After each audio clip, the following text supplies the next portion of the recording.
I'd like to share this maquette with you. This is a new concept in composition that I've been experimenting with over the past couple months. It is begun as a fabric surface. This is the more finalized form.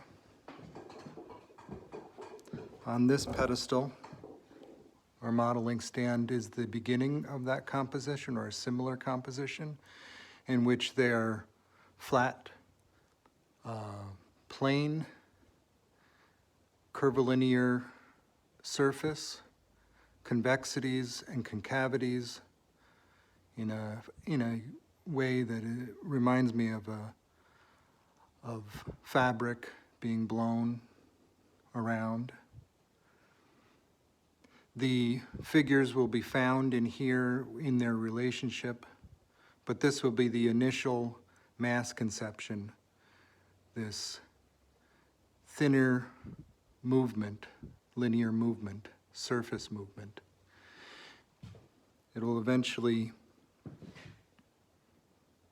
look more like this, in which each figure is picked out in relationship to the next.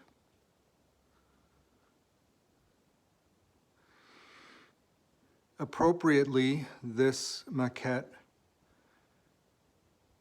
references a theme of time, the ages of man, the devouring time in this character here, devouring, attempting to get at the small child, protector, father, mother, younger man, younger woman,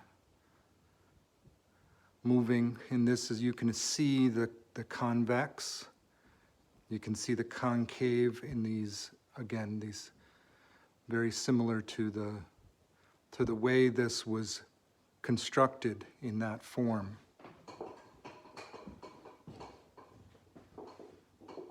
You can imagine the figures that might be coming out of this. This was built in a similar to a coil belt structure beginning at the bottom.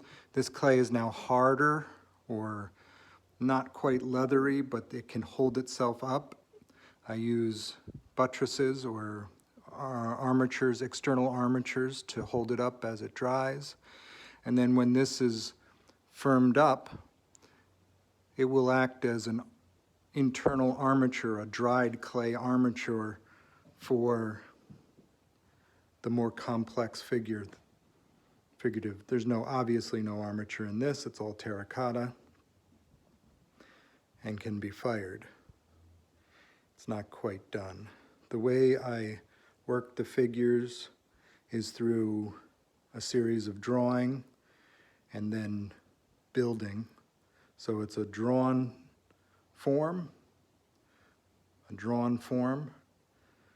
whittled away, and then rebuilt. So these pills of clay, these or little bumps of clay, are built on the surface, driven by anatomy. And I still feel like I need to go further on this. This is how you would get that active surface, a very complex composition. A lot of movement, a lot of air in there, and there's no armature.